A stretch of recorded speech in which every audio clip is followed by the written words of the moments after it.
হুগলি জেলার পোলবা থানার পক্ষ থেকে পোলবা সমবায় সমিতিতে স্বেচ্ছায় রক্তদান শিবির অনুষ্ঠিত হয়েছে।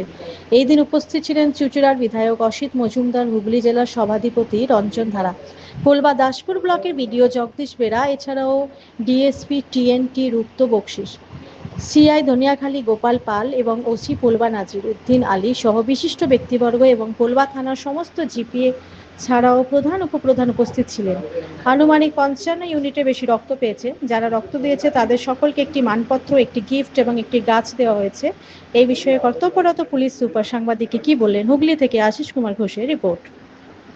দেখুন, হুগলি গ্রামীণ পুলিশ কমিউনিটি ডেভেলপমেন্টে বিভিন্ন ধরনের কাজ করে চলেছে। আমাদের এসপি সাহেব নির্দেশ দিয়েছেন প্রত্যেক মাসে এই ধরনের কমিউনিটি ডেভেলপমেন্ট কাজ, কমিউনিটি অ্যাওয়ারনেস প্রোগ্রাম আমাদেরকে নিতে হবে এবং আমরা সেই মতো ওনার নির্দেশ মতো এবং পরিকল্পনা মতো বিভিন্ন ধরনের এই রকম সামাজিক কাজ নিয়ে থাকি, যাতে আমাদের সমাজের বিভিন্ন ক্ষেত্রে সেবা করা যায়। দেখছেন আপনারা যে এই এপ্রিলের শেষে প্রচণ্ড গরম পড়েছে। আমাদের কাছে খবর আসে যে চুঁচুড়া ডিস্ট্রিক্ট হসপিটালে রক্তের অভাব আছে।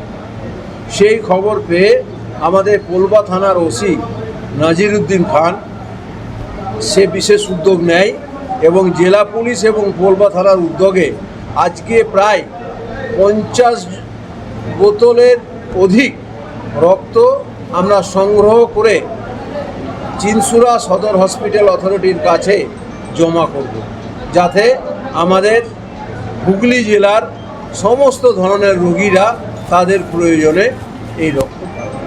আর দেখা যাচ্ছে যে অনেক সময় অ্যাক্সিডেন্টের রক্তের অভাব, যেটা বললেন যে চুঁচুড়ায়, আবার কি পরবর্তীকালে যদি অভাব হয় তাহলে বিভিন্ন জায়গায় রক্ত? নিশ্চয়ই আমাদের আরও যে থানাগুলি আছে সেখানেও এইভাবে প্রয়োজনে, যে কোনো হসপিটালের প্রয়োজনে, বিশেষ করে এই গরমকালে রক্তের অভাব হয়, আমরা অ্যারেঞ্জ করি।